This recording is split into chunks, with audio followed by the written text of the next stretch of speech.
Hello bachcho, let's read the question. Observe the three columns in which column 1 represent molecules, column 2 represent bond orders, and column 3 represent molecular properties. Properties of molecule explained by molecular orbital theory like magnetic nature, orbital mixing. अब यहाँ से question में क्या करा है, which is correct combination. हमको 4 यहाँ पर उसने कॉम्बिनेशन बनाकर दिए हुए हैं, इनमें से करेक्ट हमको पहचानना है। तो यहाँ से हमारा की कंसेप्ट क्या हो जाता है कि हम आज इस क्वेश्चन में बात करेंगे मॉलिक्यूलर ऑर्बिटल थ्योरी के बारे में। अब देखो, अगर हम यहाँ से ए वाले ऑप्शन की बात करें तो ए में वो थर्ड यानी कि F2 के लिए बात कर रहा है। ए फ्लोरीन 9 इलेक्ट्रॉन्स, 2 में हो जाएंगे टोटल 18 इलेक्ट्रॉन्स। तो इसकी फिलिंग करके देख लेते हैं। तो ये आ जाएगा हमारा sigma 1s2, sigma star 1s2, फिर आपका हो जाएगा यहाँ से sigma 2s2 and sigma star 2s2। फिर यहाँ से क्या आ जाता है आपका सिग्मा 2pz2, फिर आ जाता है पाई 2px2 एंड पाई 2py2। फिर इन्हीं के एंटी बॉन्डिंग आ जाएंगे, that is pi star 2px2 and pi star 2py2। तो अब हम यहाँ से अगर इसका बॉन्ड ऑर्डर देखें तो इसका बॉन्ड ऑर्डर कितना आ जाएगा। तो बॉन्डिंग इलेक्ट्रॉन्स है हमारे 10 यानी कि बिना स्टार वाले, और एंटी बॉन्डिंग है 8, तो 10 माइनस 8/2 से ये कितना आ जाएगा यहाँ पर आपका 1। अब देखो उसने थर्ड वाले के लिए क्या बोला है कि सेकंड इक्वल होना चाहिए कॉलम 2 में, तो सेकंड का मतलब है 2.5, लेकिन हमारा बॉन्ड ऑर्डर कितना आ रहा है 1, तो ये ऑप्शन हमारा यहाँ से क्या हो जाता है रॉन्ग।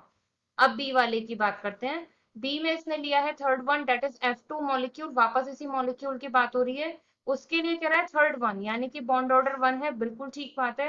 क्यू में उसने बोला है कि यहाँ पर sp मिक्सिंग होगी, जबकि अगर हम यहाँ बात करें कि ऑक्सीजन, फ्लोरीन और नियॉन मॉलिक्यूल्स के लिए sp मिक्सिंग नेग्लेजिबल हो जाती है।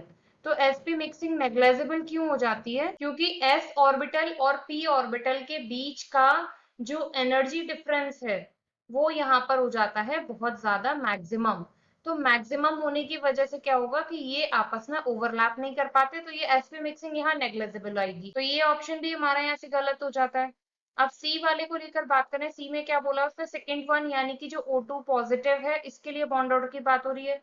तो O2 में होते हैं 16 इलेक्ट्रॉन्स और O2 पॉजिटिव में कितने हो जाएंगे 15 इलेक्ट्रॉन्स। तो यहाँ से देख लेते हैं, ये यहाँ पर आ जाएगा आपका sigma 1s2 and sigma star 1s2, sigma 2s2, sigma star 2s2।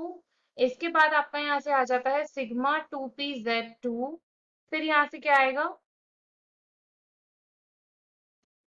Pi 2px2 and pi 2py2। यहाँ से कितने इलेक्ट्रॉन्स हो गए यहाँ तक आपके 14 हो गए। अब आपका क्या बचा है यहाँ से पाई स्टार 2px1, और यहाँ आके आपका हो जाता है 15, तो पाई स्टार 2py आपका हो जाएगा 0। अब बॉन्ड ऑर्डर निकाल के देखें तो इसका बॉन्ड ऑर्डर यहाँ से कितना आएगा 10 माइनस 5/2 से 2.5। देख लेते हैं ऑप्शन में क्या कह रहा है। सी वाले के लिए हमसे कह रहा है सेकंड यानी कि O2 पॉजिटिव का सेकंड वाला यानी बॉन्ड ऑर्डर 2.5, बिल्कुल ठीक है। पी में इसने हमसे क्या बोला कि ये डायामैग्नेटिक होगा। अब अगर हम लास्ट वाला देखें तो लास्ट में एक ही इलेक्ट्रॉन गया है, इसका मतलब जब अनपेयर्ड इलेक्ट्रॉन्स रह जाते हैं तो फिर ये कैसे हो जाते हैं पैरामैग्नेटिक, ना कि डायामैग्नेटिक। तो ये ऑप्शन भी गलत हो जाता है। आखिरी वाले के लिए बात कर लेते हैं, डी वाला। डी में आपका फर्स्ट यानी B2 मॉलिक्यूल को लेके बात कर रहा है, मतलब 10 इलेक्ट्रॉन्स। इसकी हम लोग फिलिंग कर लेते हैं। तो ये हो जाएगा आपका sigma 1s2, sigma star 1s2, फिर आ गया आपका sigma 2s2, sigma star 2s2।